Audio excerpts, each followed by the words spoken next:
Muy buenas tardes a todas y a todos. Me da muchísimo gusto poder dirigirme a ustedes en esta oportunidad que me ofrece la editorial Porrúa. Agradezco a su director general, José Antonio Pérez Porrúa.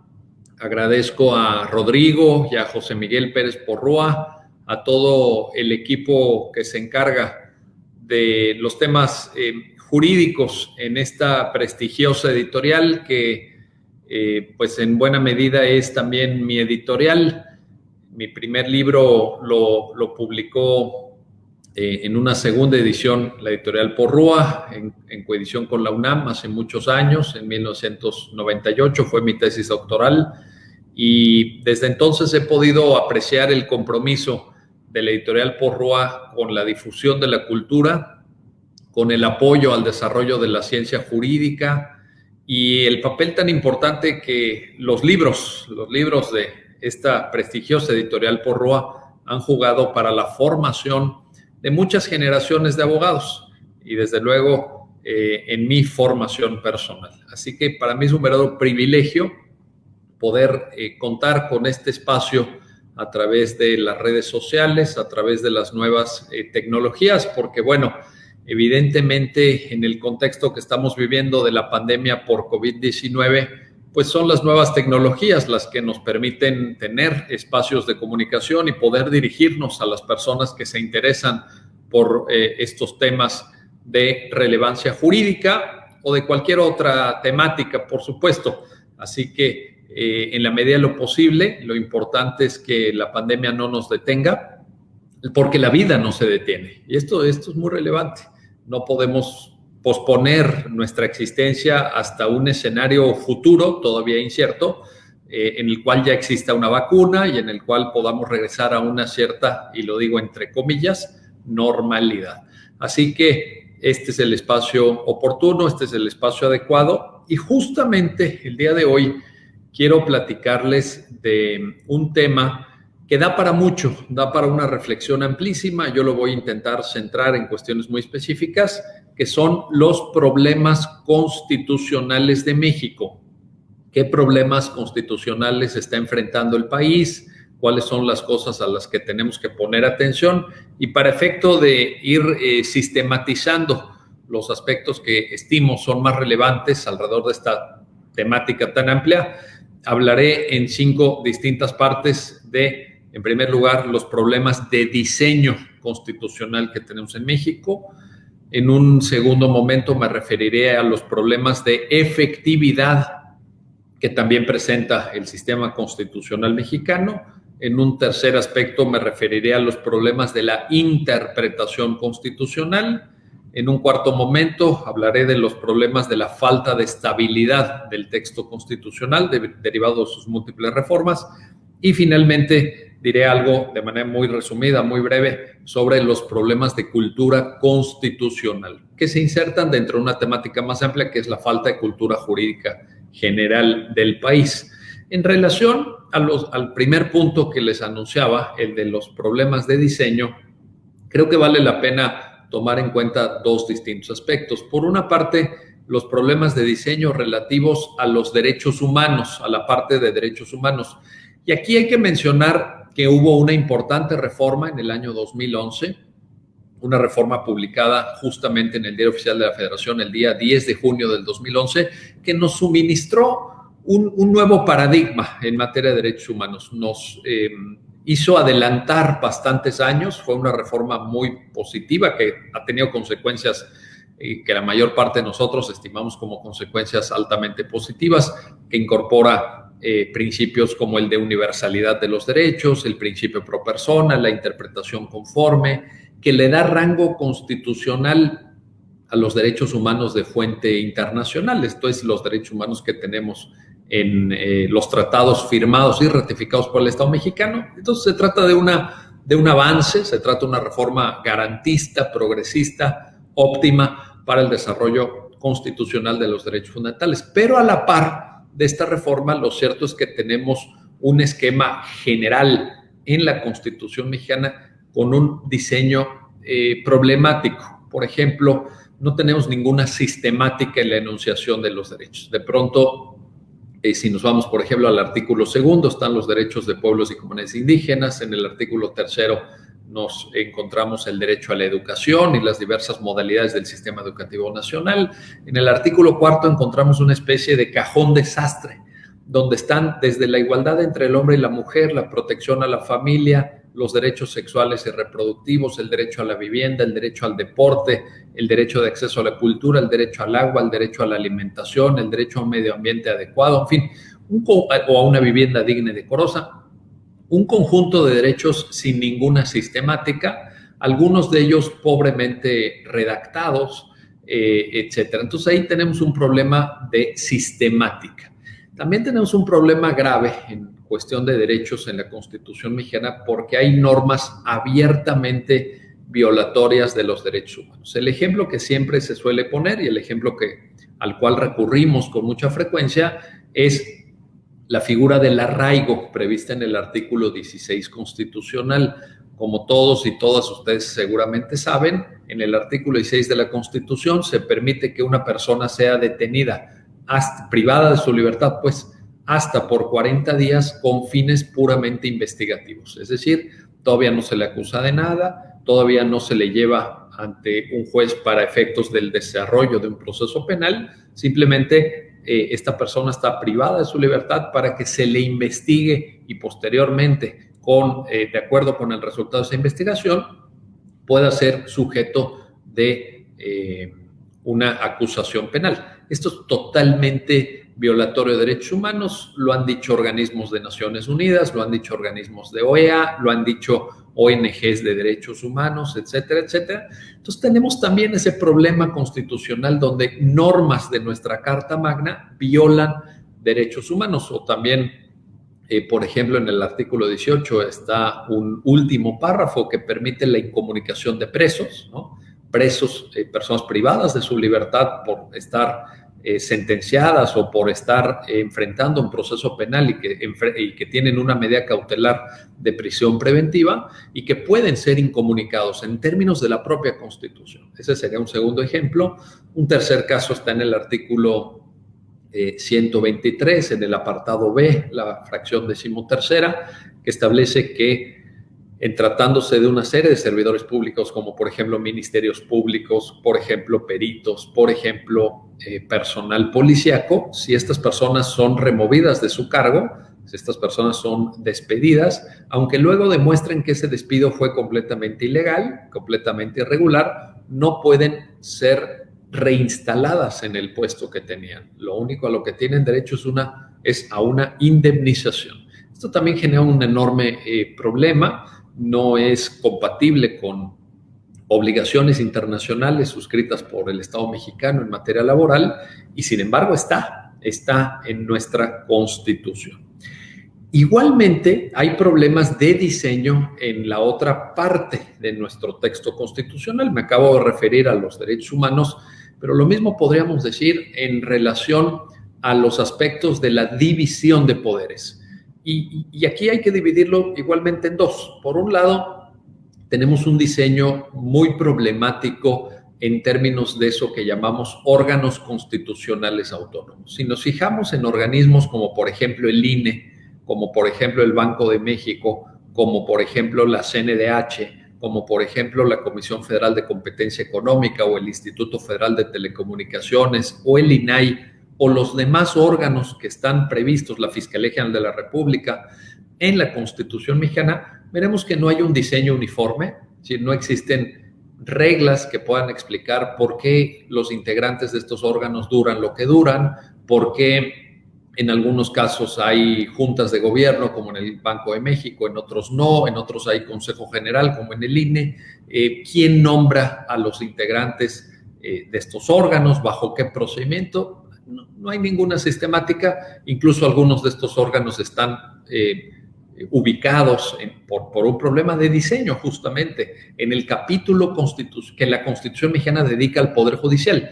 Por ejemplo, es el caso de la CNDH y de la Fiscalía General de la República que están previstos en el artículo 102 de la Constitución. El artículo 102 de la Constitución está dentro del capítulo relativo al Poder Judicial, pero ni la Fiscalía ni la CNDH forman parte del Poder Judicial, evidentemente, son órganos constitucionales autónomos. Entonces, creo que tenemos ahí un problema de diseño en la parte orgánica. Y también tenemos un problema de diseño, y creo que lo hemos visto con la discusión de los últimos días, de las últimas semanas o incluso meses en México, sobre el federalismo. El federalismo es una buena idea para el país. El federalismo es una forma de gobierno que acerca el desempeño de la función pública al ciudadano. Y es algo que funciona y funciona bien en muchos países. Sin embargo, en México tenemos un problema de diseño. ¿Por qué? Porque en la Constitución mexicana el federalismo ha sido objeto de una serie de modificaciones, de una serie de reformas que no nos permiten advertir hoy por hoy con nitidez, de manera clara, qué es lo que le toca hacer a cada quien. Es decir, qué le corresponde a los poderes federales, qué le corresponde a las entidades federativas y a los gobiernos de los estados, qué le corresponde a los municipios y qué le corresponde a la Ciudad de México. Y entonces, a partir de esta falta de claridad, a partir de esta falta digamos, de nitidez en el diseño, se generan enormes problemas en donde de repente la opinión pública le reclama al presidente de la República porque hay una creciente delincuencia.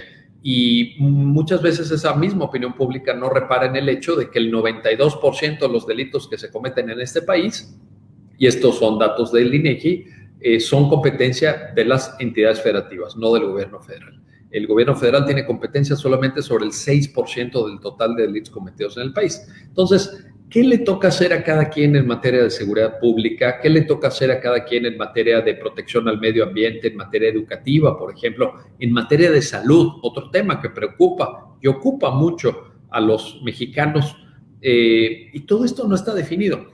Y no está definido tampoco un problema que ha brincado de manera reciente, todos lo hemos visto en los medios de comunicación, etcétera, que es un mecanismo en la Constitución que no existe actualmente o que no está claramente expresado, que nos permita alinear y que nos permita poner en una suerte de carrera o de carretera, mejor dicho, paralela, el ejercicio de las competencias determinadas constitucionalmente con la disponibilidad de recursos. ¿Qué quiero decir con esto?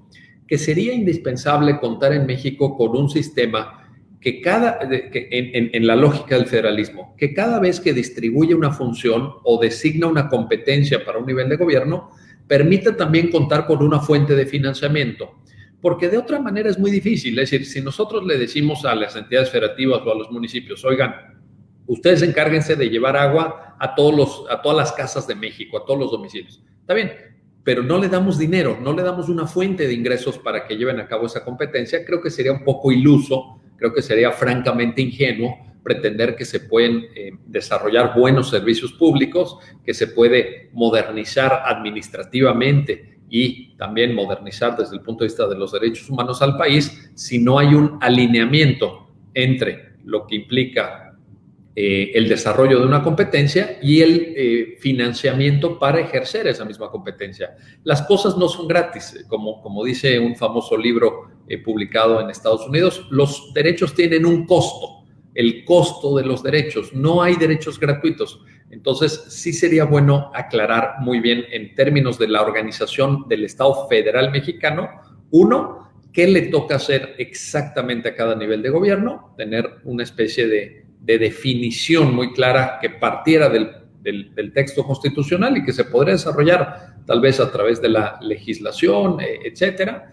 Y dos, este alineamiento que les comento entre ejercicio de una facultad constitucional y fuente de financiamiento. Creo que con eso, desde luego, quedaría mejor, y también una revisión de la estructura, de la organización, de los requisitos en cuanto a los órganos constitucionales autónomos. Una segunda categoría, un segundo ámbito de problemas, creo yo, muy importantes en el sistema constitucional mexicano, tiene que ver con la efectividad del mismo. Y aquí me quiero referir específicamente a un punto que es de sobra conocido en las discusiones jurídicas del país y que tiene que ver con la falta de garantías efectivas de los derechos humanos. La falta de garantías de los derechos humanos.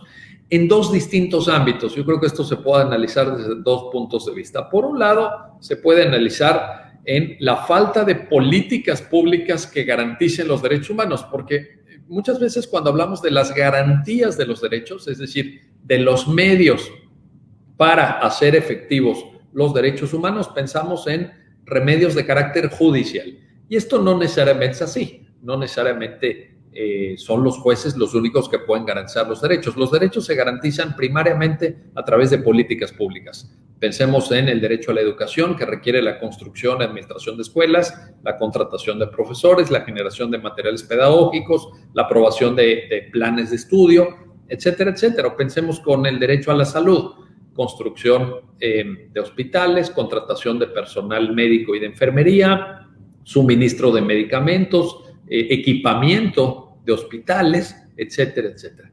Entonces, un primer ámbito en el cual hay que garantizar los derechos y hay que luchar por la protección efectiva de los derechos son las políticas públicas. Políticas públicas que en México dejan mucho que desear.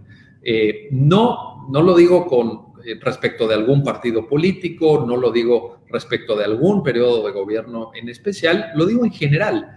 La efectividad de las políticas públicas que garantizan los derechos humanos por parte del Estado mexicano es precaria, por decirlo de manera suave, por decirlo de manera elegante. En realidad es mucho peor, es un infierno para muchísimas personas que se ven completamente desprotegidas en la garantía de sus derechos en materia de, ya lo dije, educación, salud, vivienda, medio ambiente, seguridad pública. La política pública de seguridad del Estado mexicano, todos los elementos lo demuestran, es un clarísimo desastre, es un fracaso de enormes proporciones, y no nada más en los últimos años, en las últimas décadas incluso.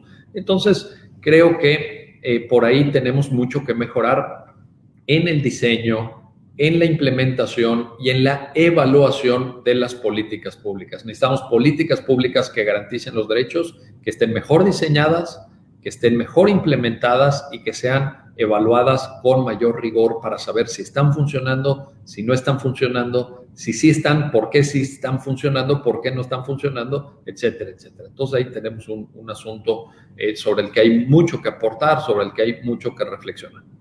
Y además, en el tema de los problemas de efectividad de las normas constitucionales de México, tenemos también un enorme trecho por recorrer en materia de garantías judiciales de los derechos. ¿Por qué? Porque realmente hay aquí un conjunto de problemas. Esto nos llevaría en sí mismo una conferencia, nos llevaría una plática, pero hay problemas severos de acceso a la justicia. Es decir, hay millones y millones de mexicanos que no pueden pagar la asistencia jurídica necesaria para acudir ante un tribunal. Hay problemas ya en cuanto a las personas que son una minoría, que sí acuden a la justicia, que sí cuentan con asistencia jurídica para acudir a la justicia. Hay enormes problemas de lentitud en la administración de justicia. Y esto es increíble porque si nosotros vivimos en un mundo como es el mundo del siglo XXI, que tantas cosas se hacen tan deprisa y donde hay tantas herramientas para ayudarnos a lograr cosas y a lograr objetivos con el auxilio de las nuevas tecnologías, con el desarrollo de nuevos estándares que aceleren un conjunto de procesos.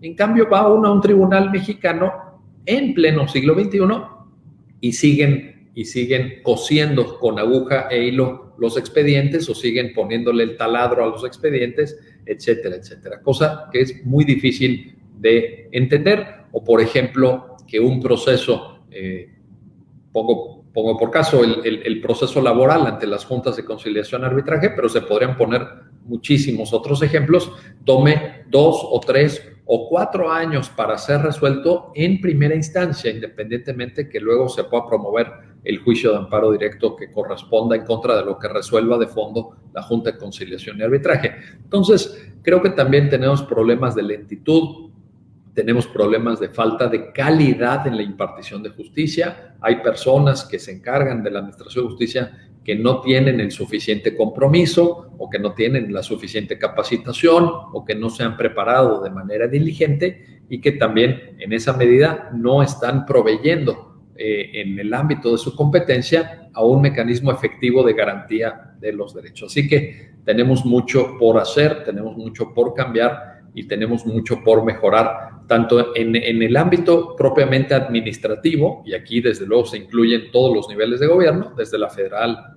desde la competencia federal hasta la competencia municipal, y también en el ámbito judicial. Yo creo que en estos dos sectores de la garantía de los derechos se juega mucho de la efectividad de la Constitución mexicana. La Constitución mexicana, al menos en estos aspectos de derechos humanos, todavía es una utopía no cumplida por este abismo. Y en esto siempre me gusta mucho recordar ese famoso libro de este filósofo del derecho argentino que fue Carlos Santiago Nino, fallecido infortunadamente hace ya muchos años, que se titula, porque todavía se sigue publicando, Un país al margen de la ley. Un país al margen de la ley. Es decir, parecería que por un lado tenemos lo que dice de manera ideal, de manera un tanto utópica, de manera un tanto conceptual la Constitución, y por otra parte la vida cotidiana, la vida de millones de seres humanos para los cuales la Constitución es totalmente irrelevante, para los cuales la Constitución no supone un mecanismo que permita aumentar su calidad de vida, que permita desarrollar estándares de protección efectiva de la dignidad que corresponde a todo ser humano y que garantice con plenitud los derechos. Entonces, ahí tenemos un segundo conjunto de problemas. Seleccioné el tema de los derechos humanos por ser el más obvio, por ser el más evidente, por ser el que todas y todos ustedes conocen, pero los problemas de efectividad de la Constitución mexicana se podrían extender igualmente a la parte de la división de poderes. Es decir, falta muchísimo por materializar las competencias que la Constitución enuncia en materia municipal. Por ejemplo, el 115 de la Constitución, el artículo 115 dice, el municipio puede hacer todo esto y nos da un conjunto de competencias, y esas competencias o no son prestadas en la realidad por las entidades municipales o son prestadas de forma claramente deficitaria, de forma insuficiente desde el punto de vista de la cantidad o desde el punto de vista de la calidad. Un tercer conjunto de problemas también muy relevante que vale la pena pues que todos los que nos dedicamos al derecho reparemos en ello, es lo relativo a los problemas de la interpretación. Como todos lo sabemos, el texto constitucional mexicano está redactado incluyendo un conjunto de normas que llamamos normas de principio. Estas normas de principio se caracterizan por estar redactadas con una notable ambigüedad, con una notable vaguedad que hace esta redacción. Lo que genera, entre otras consecuencias, es que no sepamos bien a bien qué es lo que la norma nos está diciendo. Entonces, de pronto, abrimos el artículo 4 de la Constitución mexicana y dice ahí, toda familia tiene derecho a una vivienda digna y decorosa. ¿Qué significa eso? ¿Qué alcance tiene? Toda persona tiene derecho a un medio ambiente adecuado. ¿Qué alcance tiene? O cuando dice, está prohibida cualquier aplicación retroactiva de la ley. ¿Y qué es la retroactividad? Está prohibida la retroactividad. ¿Qué es la retroactividad? Está prohibido discriminar. ¿Qué es discriminar? Y así sucesivamente. Esto no es algo ajeno a la tradición del constitucionalismo contemporáneo. Si nosotros abrimos otras constituciones y leemos cartas constitucionales más o menos recientes, como por ejemplo la Constitución colombiana, como por ejemplo la Constitución argentina, o en Europa la Constitución italiana, la Constitución española, vamos a ver que es un rasgo permanente. La presencia de principios constitucionales es algo que caracteriza a todo el constitucionalismo, específicamente el constitucionalismo de la segunda posguerra, empezando con la Constitución italiana del 47, la Ley Fundamental de Bonn del 49, la Constitución de la Quinta República Francesa del 56, las constituciones de Portugal de 1976, la de España de 1978, la de Guatemala del 85, la de Brasil del 88, la de Colombia del 91, la reforma integral a la Constitución Argentina del 94, la Constitución de la República Bolivariana de Venezuela de 99, la Constitución del Ecuador del 2008, la Constitución de República Dominicana de 2015 y así sucesivamente. Entonces, esto no nos debe extrañar. Lo que pasa es que sí nos tiene que quedar muy claro esto. Si nosotros lo que tenemos que interpretar es una norma redactada en forma de principio, no podemos aplicar las técnicas tradicionales de esa otra forma de la interpretación jurídica que se refiere a leyes. Es decir, porque las leyes normalmente responden a otra estructura. Tienen una estructura de lo que la teoría contemporánea del derecho llama reglas, no principios, en donde está más desarrollada la norma, queda mucho más claro cuál es el supuesto de hecho, cuál es la consecuencia jurídica, y entonces cuando uno interpreta reglas, puede aplicar cánones de la lógica en general, como por ejemplo el silogismo deductivo de matriz aristotélica, es decir, premisa mayor, premisa menor, conclusión lógico necesaria. Eso en tratándose de las reglas, es decir, de la interpretación tradicional de las leyes o de los reglamentos o de normas con un suficiente grado de detalle. Pero en tratándose de la Constitución, de las normas redactadas en forma de principios, esta lógica hermenéutica del silogismo, etcétera, no necesariamente nos es útil. No nos es útil porque en estas normas a veces no está determinado el supuesto de hecho, es decir, no sabemos bien a qué se refiere la norma, o en otros supuestos tampoco sabemos con claridad cuál es la consecuencia jurídica de que se verifique el supuesto de hecho. Cuando ya estamos en el supuesto de hecho, ¿qué tiene que pasar exactamente? No lo sabemos.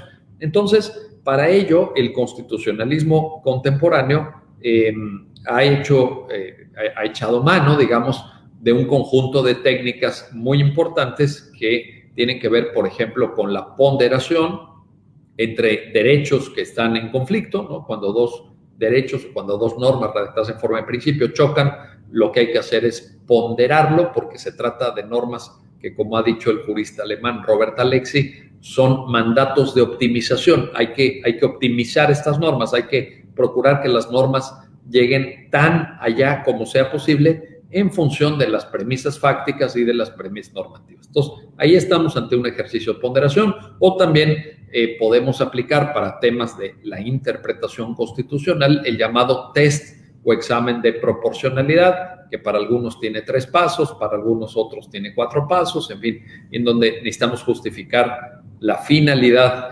constitucional de una norma de rango legislativo para ver si es válida o no a los ojos de la propia Constitución. Tenemos que ver que sea un medio idóneo para lograr el fin constitucionalmente aceptable.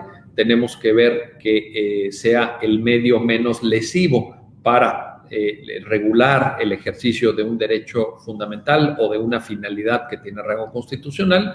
Y tenemos que ver que el grado de logro de protección de intereses constitucionales no suponga un sacrificio desmedido respecto al contenido de otros derechos o de otros intereses igualmente relevantes desde el punto de vista constitucional. Entonces, a esto le llamamos, estoy resumiendo demasiado, evidentemente, de manera esquemática, a esto le llamamos la proporcionalidad.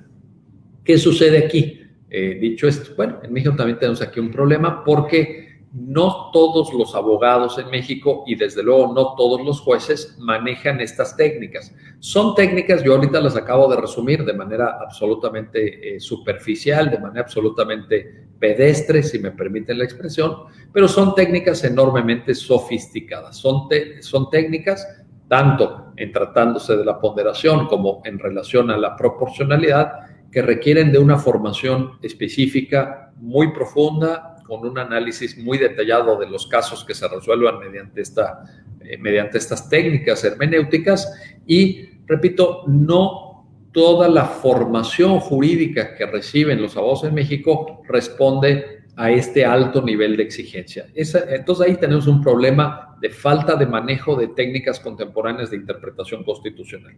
Y luego, ahí mismo, en el tema de los problemas de la interpretación, añadiría un aspecto adicional que tiene que ver con la falta de uso del derecho internacional de los derechos humanos. Es decir, la reforma de 2011, a la que ya me refería al inicio de esta conversación, la reforma publicada en el Diario Oficial de la Federación el 10 de junio del año 2011, el 6 de junio se publicó otra, pero en materia de amparo. Pero esta es en materia de derechos humanos, nos dice, en México las personas tienen los derechos humanos de rango constitucional, pero también los derechos humanos con el mismo rango de fuente internacional.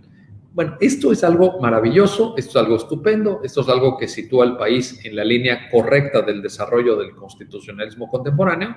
Sin embargo, no sirve de nada si los abogados no utilizan estos materiales que el Estado mexicano ha firmado, que el Estado mexicano ha ratificado en su quehacer cotidiano. Esto hay que desarrollarlo, yo creo que antes que nada en las escuelas de derecho, en las escuelas, en las facultades, hay que formar a los abogados en licenciatura, en posgrado, etcétera, con estos estándares. Hay que enseñar en muchas materias el contenido de los tratados internacionales, específicamente de los tratados internacionales de derechos humanos. Hay que difundir los criterios, por ejemplo, de la Corte Interamericana de Derechos Humanos, de los órganos de garantía y tutela de los derechos humanos en el sistema de Naciones Unidas. El sistema de ONU tiene un conglomerado de órganos vigilantes de los derechos humanos, como por ejemplo, ahora tan actual, tan de moda, la OMS, la Organización Mundial de la Salud, la OIT, la Organización Internacional del Trabajo, los propios comités de Naciones Unidas, como la Comisión de Derechos Humanos, el Comité de Derechos Económicos, Sociales y Culturales, el comité que se encarga de vigilar y darle seguimiento a la Convención de los Derechos del Niño, etcétera, etcétera. Yo creo que las normas que van creando estos organismos en general en México no son conocidas.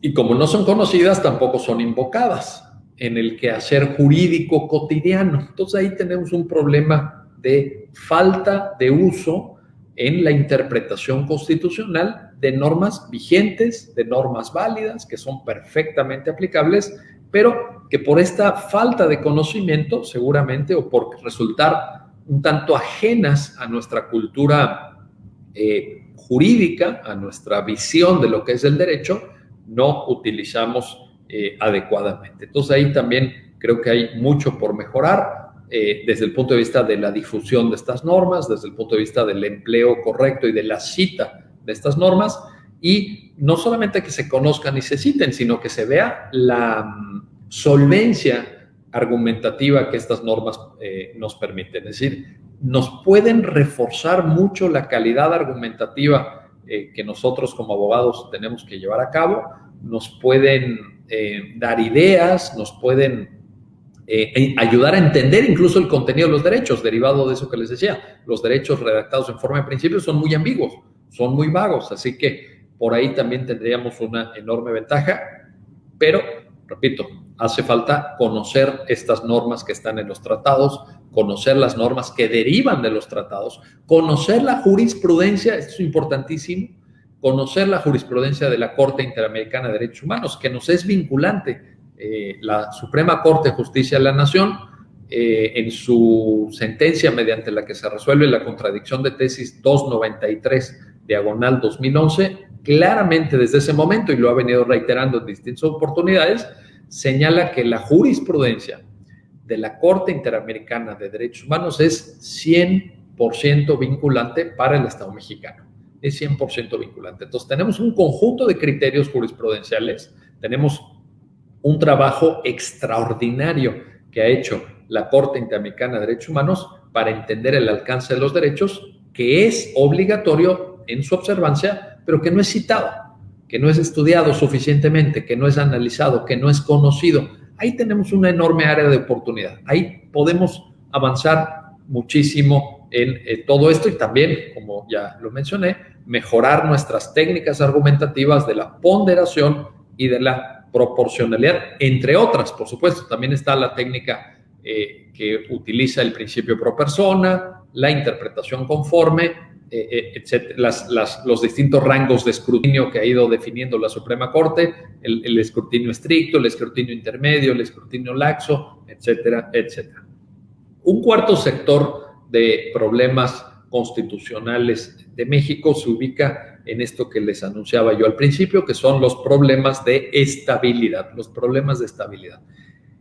Y esto se deriva de que la Constitución mexicana cambia sin cesar, sin cesar. O sea, Hay muchísimos cambios, hay muchísimas modificaciones. Déjenme, les pongo un parámetro para darnos una idea de qué tanto cambia la Constitución mexicana. Comparémonos con nuestros vecinos del norte.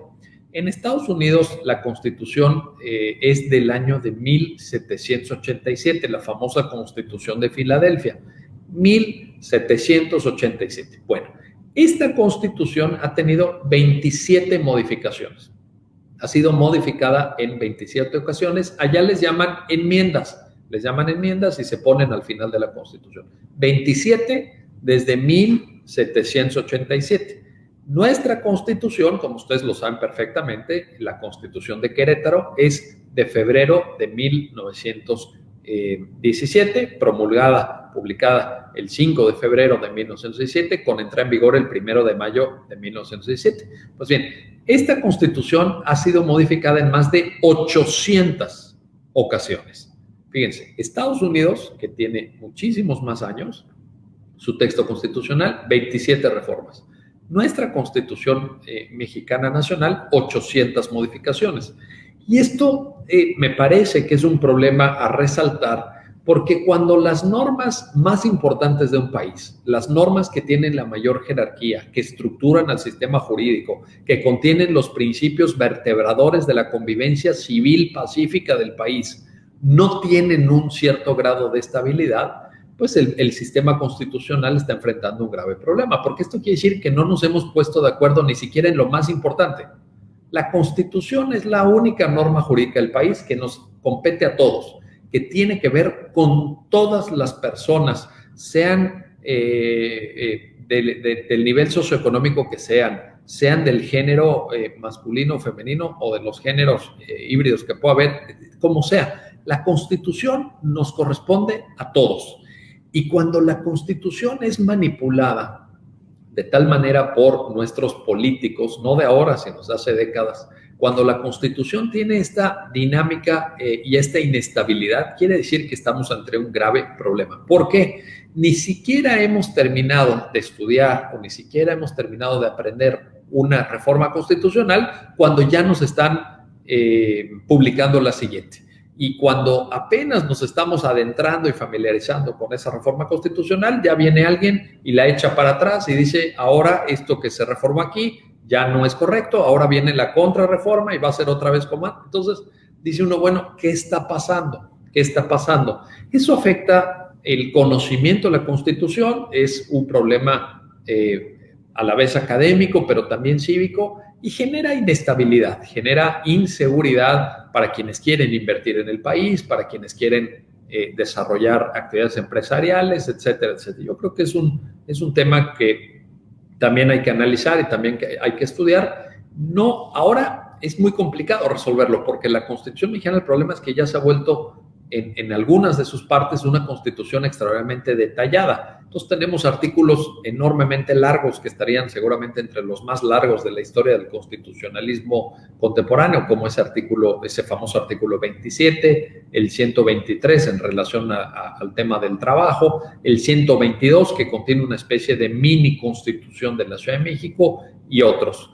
Y hay normas excesivamente, o el propio artículo 73 en relación a las facultades del Congreso. Entonces, por una parte, lo ideal sería ya no reformar tanto la Constitución, pero en estas normas que han sido tan detalladas, cuando quieres hacer algún ajuste, cuando quieres hacer algún cambio, necesariamente tienes que acudir al mecanismo de la reforma constitucional. Así que este es un problema ahora difícil de resolver. Estamos en una situación un poco entrampada, por decirlo de esta manera. Y un quinto y último problema, para acercarnos ya a la parte conclusiva de esta conversación que la editorial Porrúa, repito, generosamente me ha permitido hacer para dirigirme a todos y todos ustedes, cosa que agradezco y reconozco mucho. Un quinto problema tiene que ver con los asuntos de la cultura jurídica. La UNAM, en distintas ocasiones, en 3 diferentes momentos, ha levantado una encuesta de cultura constitucional. Y en esa encuesta de cultura constitucional se ha repetido la pregunta, no de esta manera, sino con algún candado que nos permita saber si el encuestado está contestando o no con verdad. Pero mayormente la pregunta es, a través de otra formulación, si conocen o no la Constitución. Si conocen o no la Constitución. Y una cifra superior al 90% de los encuestados en ese ejercicio extraordinario que ha hecho la UNAM, dice que no conoce la Constitución. Bueno, si es la norma jurídica más importante del país, si es la única norma jurídica que se dirige a todos, la pregunta es, ¿cómo puede ser que la gente no conozca su Constitución? No porque tengan que ser especialistas en la Constitución, no porque tengan que ser profesores de Derecho Constitucional, esto evidentemente nadie lo está buscando, pero sí que haya un mínimo contacto entre la persona o el ciudadano y su marco jurídico constitucional. Que sepan por lo menos cuáles son sus derechos, que sepan qué es lo que le corresponde hacer a cada autoridad, que sepan qué es lo que la Constitución les permite hacer a ellos sin interferencias de ningún tipo, o cuáles son los órganos de gobierno, o cada cuándo se renuevan, o qué le toca hacer a cada quien, etcétera, etcétera. Todos hemos visto, por ejemplo, por poner un ejemplo chusco, que en las campañas electorales le piden a los diputados que les den apoyos para medicinas, o que les den apoyos para eso, o que le construyan una carretera. Pues eso no le toca a un diputado. Un diputado puede aprobar un presupuesto, sí, puede destinar una partida presupuestal a tal tema, pero no puede construir una carretera. Eso lo hace el Poder Ejecutivo a través de las secretarías de obras o a través de la subcontratación de particulares, etcétera. Pero hay una enorme confusión en qué le toca hacer a cada autoridad en el imaginario nacional, en el imaginario popular. Entonces, todo esto deriva de una falta de cultura jurídica. Y esto es muy importante mencionarlo, ya con esto me acerco al final, repito, porque, como dijo alguna vez este gran estudioso de la política y del derecho italiano, que fue en vida el gran Norberto Bobbio, la Constitución no puede sola. Es decir, la Constitución requiere del acompañamiento del ciudadano, de los ciudadanos en general, de la ciudadanía en general, requiere ser conocida, requiere ser difundida, requiere ser debatida, apreciada, garantizada y defendida. Porque la Constitución finalmente es un librito, pero lo que está ahí es un modelo de vida, es un modelo de país, es lo que algún autor, Hans-Peter Schneider, un autor alemán, ha llamado la utopía concreta de nuestro tiempo, o como lo menciona el propio Carlos Santiago Nino, a quien ya también cité, la Constitución de nuestros días es la carta de navegación, nos dice hacia dónde queremos ir, no necesariamente a dónde hemos llegado, evidentemente en México nos falta mucho, no se trata de una descripción de cómo es la sociedad, pero sí una descripción de cómo puede ser la sociedad, de cómo debe ser la sociedad. Y en esto, en esta modelación del deber ser social, la Constitución, como dice Bobbio, no puede sola. Tienen que ser hombres y mujeres los que pongan su empeño cotidiano en hacer de los mandatos que están recogidos en ese libro llamado Constitución Política de los Estados Unidos Mexicanos, los que la hagan realidad, los que lo usen esas normas jurídicas para transformar la realidad y dotarnos de esa manera de una mayor calidad de vida para todas y todos los que habitamos en el territorio nacional. Con esto termino. Les reitero mi agradecimiento a la Editorial Porrúa, a todas y todos ustedes gracias por su atención, y estoy a la orden por si hubiera alguna pregunta o algo en lo que pudiera yo abundar o no expliqué suficientemente claro, y con todo gusto estaré unos minutos más con ustedes para los planteamientos que se sirvan dirigirme. Muchísimas gracias.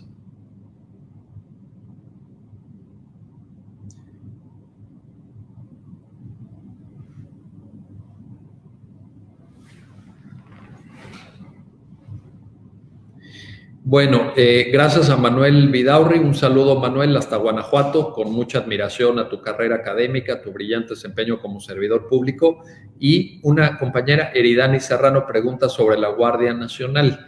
Mire, en relación a la Guardia Nacional se hicieron reformas constitucionales en este sexenio para prever la figura, entonces a su pregunta sobre si es o no constitucional la figura, pues yo le diría que sí.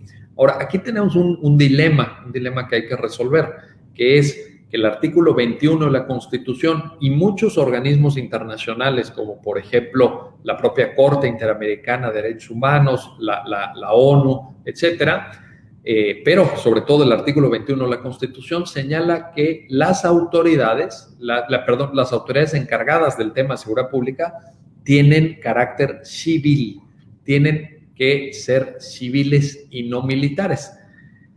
Entonces, pues esta lógica que hemos observado desde hace varios sexenios de militarizar la seguridad pública, yo creo que pone en tensión los principios de la constitucionalidad y de la convencionalidad. Por ejemplo, en una sentencia muy reciente que dictó la Corte Interamericana, que es el caso Alvarado Espinosa y otras contra México, claramente se señala que el uso de Fuerzas Armadas en tareas de seguridad pública tiene que ser excepcional, siempre de forma subordinada a la autoridad civil y plenamente fiscalizada por organismos independientes de las propias Fuerzas Armadas, sino que se revisen a sí mismas o que se fiscalicen a sí mismas las Fuerzas Armadas, sino que haya observatorios civiles o bien, digamos, organismos de carácter civil, no militar, que estén llevando a cabo esta fiscalización. Entonces yo creo, Eridani Serrano, muchas gracias por la pregunta, yo creo que estamos ahí ante un escenario no muy deseable en términos constitucionales y también convencionales, por supuesto.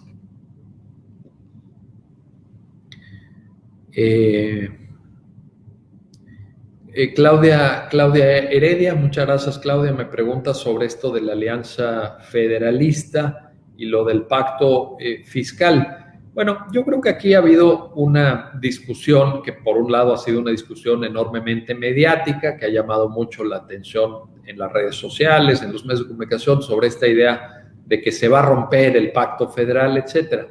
La Constitución mexicana no tiene una posibilidad de secesión unilateral de una parte del territorio nacional. ¿A qué me refiero? Una entidad federativa no puede decir, pues yo ya no quiero participar en la Federación Mexicana, en los Estados Unidos mexicanos, a mí esto ya no me convino, yo ya mejor me retiro.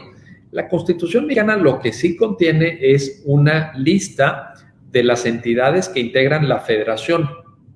Es decir, que forman parte de los Estados Unidos mexicanos. Es una lista en donde aparecen nombrados por su nombre cada uno de los estados. Esa lista podría ser modificada a través de una reforma constitucional, pero siguiendo todos los pasos establecidos en el artículo 135. Así que no ha lugar a una declaración unilateral de secesión por parte de una de las entidades federativas que componen la Federación Mexicana. Otra cosa es revisar el pacto fiscal, es decir, las reglas de reparto de los ingresos. Yo creo que eso sí se puede llevar a cabo. Yo creo que hay unos mecanismos de coordinación fiscal, como usted misma lo señala, Claudia, que pueden ser revisados porque provienen de los años 70 y de los años 80.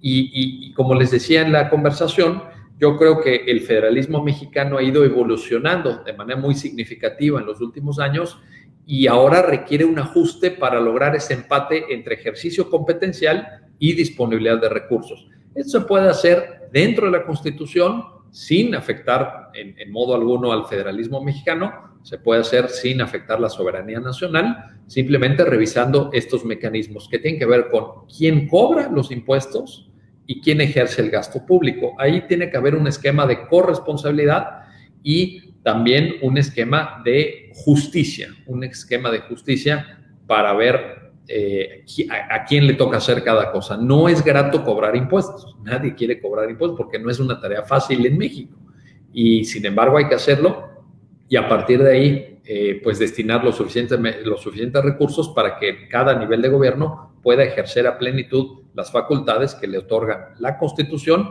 y las leyes. Así que muchas gracias por su pregunta, Claudia. Josué Ramírez dice, ¿considera que la protección constitucional se encuentra suficientemente protegida contra decisiones meramente políticas? Esta es una muy buena pregunta, Josué. Es una pregunta muy profunda. Pues tengo que ser muy honesto en esto, Josué. Obviamente requiere una explicación muy amplia, pero yo le diría de entrada que no. ¿Por qué? Porque en México me parece que en estas decisiones que usted señala como decisiones meramente políticas, faltan muchísimos controles.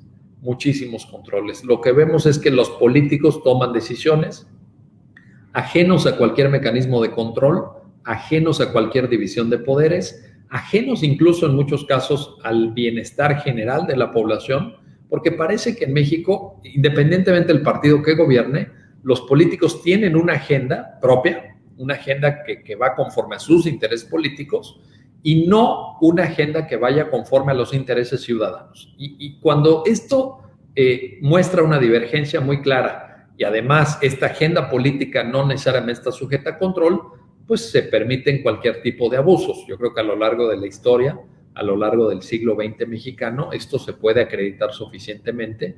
Así que yo creo, contestando la pregunta tan importante de Josué Ramírez, que en México las decisiones políticas no están suficientemente controladas. Necesitamos tener mecanismos mucho más efectivos de control, tanto de control judicial como de control parlamentario, porque de pronto también yo no sé de dónde se ha impuesto la idea de que el poder legislativo tiene que servir de tapete de lo que disponga el poder ejecutivo, como por qué, o como de dónde. O sea, hay una división de poderes, que no se nos olvide, incluso si forman parte del mismo partido. Si el partido del presidente tiene mayoría en las cámaras, eso no quiere decir que los legisladores obedezcan de una manera ciega a lo que el titular del Ejecutivo propone, sea el actual o sean los pasados o los que vengan, eso no importa.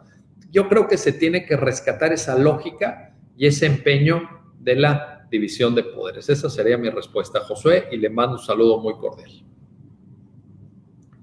María Guadalupe Ortega dice: si no tenemos dinero, estamos totalmente vulnerables en caso de que se nos acusara de algún delito. No quiero decir eso. Obviamente, en los distintos organismos de defensoría pública, que son aquellas encargados de asistir a las personas que no quieren o no pueden pagar una defensa privada, hay servidores públicos extraordinariamente competentes, extraordinariamente preparados, son muy, muy buenos. También en algunos casos están con muchísimo trabajo, tienen una sobrecarga de trabajo muy importante en términos de la comparación con otros países o de los estándares que son aceptables conforme a buenas prácticas internacionalmente reconocidas. Y entonces, bueno, pues ahí hay problemas severos. También es cierto que no todos los defensores públicos son igualmente competentes. También hay gente no preparada o no 100% honesta en las defensorías públicas. Yo creo que hay mucho por mejorar. Se ha hecho un gran esfuerzo de inversión en recursos humanos, en recursos logísticos y financieros en el Instituto Federal de Defensoría Pública, que está a cargo del Poder Judicial de la Federación, pero sobre todo, María Guadalupe, yo le diría, a nivel de las entidades federativas falta mucho por hacer todavía. Pero de que hay buenos defensores públicos, sin duda alguna que los hay, y ojalá que las personas que lo requieran puedan obtener un buen servicio de estos servidores públicos que le menciono, y le agradezco mucho su pregunta, María Guadalupe. Eusebio Aliste: ¿esto significa que una norma constitucional puede ser inconstitucional y qué autoridad puede declararlo? No. Yo creo que las normas constitucionales no tienen un parámetro de validez claramente establecido en términos de la propia constitucionalidad, que es lo que usted, Eusebio, está preguntando. Yo creo que las normas constitucionales solo tienen un parámetro de inconvencionalidad. Es decir, la pregunta sería, ¿qué pasa cuando una norma de la Constitución mexicana choca con un tratado internacional firmado, ratificado por México en materia de derechos humanos? Yo creo que ahí sí habría que llevar a cabo el control, y me parece que a nivel interno lo podría hacer la Suprema Corte de Justicia de la Nación, y a nivel internacional sería la Corte Interamericana de Derechos Humanos, como lo ha hecho en varios casos, no respecto a México, pero sí respecto a, por ejemplo, el país Chile, en un famoso caso del 2001, en el caso llamado o conocido coloquialmente como la última tentación de Cristo. El nombre oficial es Olmedo Bustos y otros contra Chile. Ya llevó a cabo este control la Corte Interamericana. Entonces, a nivel de Corte Interamericana lo pueden hacer allá en San José, Costa Rica, y nosotros internamente contrastar la Constitución mexicana con los tratados internacionales de derechos humanos para declarar porciones normativas inválidas por medio de la Suprema Corte de Justicia de la Nación. Esa sería mi respuesta, Eusebio, y le mando igualmente un cordial saludo. Elena Díaz, ¿considera que esas 800 modificaciones a la Constitución han sido útiles? Bueno, es muy buena pregunta. Muchas gracias, Elena, y un saludo. Mire, yo le diría, habría que ver cuáles sí, cuáles no. O sea, por ejemplo, ha habido unas que son muy reiterativas, ¿no? Ha habido unas que son muy reiterativas. Se publicó una hace unos años para que el estado de Coahuila, por ejemplo, esto ameritó reforma constitucional, créanlo o no, el estado de Coahuila ya no se llamara Coahuila, sino se llamaba estado de Coahuila de Zaragoza. Bueno, se tenía que reformar la Constitución para que no se llamara Coahuila, sino Coahuila de Zaragoza. Pues yo francamente pues no le veo mucha utilidad, ¿verdad? Sin embargo, algunas de ellas sí han sido muy, muy importantes porque nos han permitido modernizar al Estado mexicano. Nos han permitido que el Estado mexicano se modernice porque piense usted, Elena, y todas y todos los que nos están viendo, en que el país era muy distinto a lo que ahora es en 1917. Evidentemente necesitamos una actualización constitucional. Seguramente no a través de 800 modificaciones, pero sí necesitamos que la Constitución se acompasara con la modernización del país, con el cambio social incluso que hemos vivido en las últimas décadas, pero seguramente no todas estas 800 modificaciones han sido útiles. Hay mucho también de proyecto político personal, ¿no? Esta idea de que llega un presidente e impone su propia agenda constitucional. Esto lo veo francamente deplorable. La Constitución tiene que servir para cualquier tipo de gobierno. Debe de estar redactada de una forma que le dé márgenes a gobiernos que van un poquito más a la derecha, gobiernos de centro, gobiernos un poquito más a la izquierda, etcétera, etcétera. La Constitución tiene que darle oxígeno a la política a través de un diseño que sea suficientemente amplio y no que se requiera que cada vez que llega un nuevo gobierno se cambie la Constitución para poder realizar su proyecto o su oferta que se hizo en la campaña electoral. Entonces, esa sería mi respuesta, Elena. Saludos, Pedro de León, saludos hasta Guatemala, con mucho gusto. Gracias por su atención y por su comentario. Nelly Arisbet dice, ¿de qué manera influirá el COVID en el derecho constitucional? Ya está influyendo. Esto es algo muy, muy actual, muy importante. Muchas gracias, Nelly, por el planteamiento. Ya hay tesis de jurisprudencia, aisladas todavía, sobre COVID, por ejemplo, para efectos de cómo se deben desahogar mientras dure la pandemia el derecho de visita y convivencia de padres que no tienen a su cargo la guardia y custodia de menores respecto a esos menores, o por ejemplo, qué sucede cuando una autoridad administrativa, como lo es el SAT, cita a una diligencia en sus oficinas en plena pandemia a un contribuyente. También hay un criterio sobre esto, y yo creo que nos va a llevar, Nelly, a entender de una manera diferente derechos tan importantes como el derecho a la salud y a darnos cuenta de la necesidad de invertir en la garantía y tutela efectiva de estos derechos a través de las políticas públicas que les mencionaba. O sea, lo que no puede ser es que llegue una pandemia y los hospitales tengan tantos problemas, tantos déficits. Lo que no puede ser y no se puede aceptar es que este país sea uno de los países del mundo donde mayor número de personal médico ha muerto por prestar sus servicios sin equipos de protección en plena pandemia. Eso es lo que no es aceptable. Yo creo que eso tendrá y tiene ya un trasfondo constitucional muy claro. Gracias, Nelly, por su pregunta y un saludo muy cordial para usted. Bueno, y con eso terminamos. Muchísimas gracias. Gracias, Editorial Porrúa. Gracias a todas y todos ustedes. Que la pasen muy bien. Me da gusto saludarlos.